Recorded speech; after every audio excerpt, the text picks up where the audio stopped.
For instance, the formation of the National Automotive Policy, the Buy Kenya, Build Kenya procurement policy, and the Government of Kenya leasing program, just to mention a few. Your Excellency, you have been personally committed to the sector, and you've demonstrated this through several visits to the assembly plants, including AVA, KVM, and Isuzu East Africa, which have strengthened investor confidence and industry growth.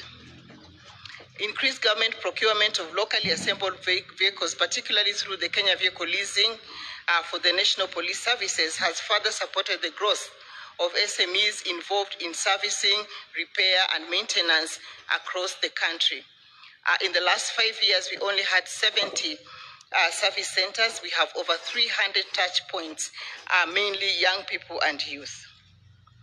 The local vehicle production has also more than doubled over the past 5 years, growing from approximately 7,000 units being produced to 20,000 units being produced annually, and over 200,000 motorcycles per annum.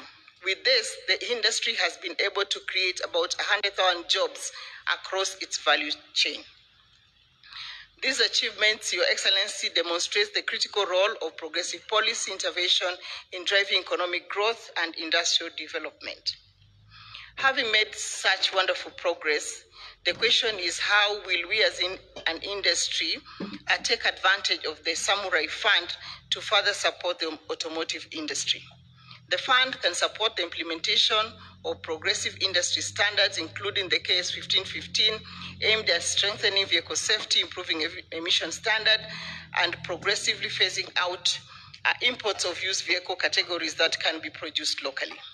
Your Excellency, even though we've made progress in commercial vehicle, this fund will support production of CKD passenger vehicles while driving greater uptake both locally and regionally. Kenya already has established a policy for electric vehicle assembly. The fund may support investment in production and associated infrastructure and skills development. Concessional loans could be extended to local content suppliers in Kenya to enable them scale up production and increase local content to at least 40%.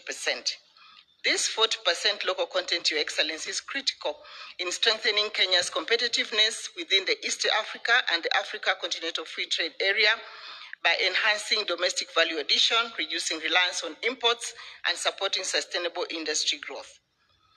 This will position Kenya to achieve high-value export and strengthen its standing in regional and global market. This fund will play a critical role in strengthening bus body construction by enhancing overall building quality, ensuring compliance with high safety standards and manufacturing standards from the OEMs who supply us with these CKD kits. Today, there's an opportunity for automotive-grade steel local production to reduce the high cost of imported chassis frames and metal parts. We are importing a lot of metal, and that metal can be produced here locally, and it will really support the growth of this industry. This fund can then, as I've said, support those suppliers. In addition, it can help bridge the gap between technical training and industrial requirement, as PS Mukwana has already alluded to. But mostly important, this intervention will enable us to harness the potential of our youth. The industry has the capacity to create over 200,000 jobs across the automotive value chain, driving inclusive economic growth and shared prosperity. As we continue to understand the mechanics as in an industry of the fund, we shall continue to engage with the Ministry of Investment and Trade and the National Treasury to take advantage of this opportunity.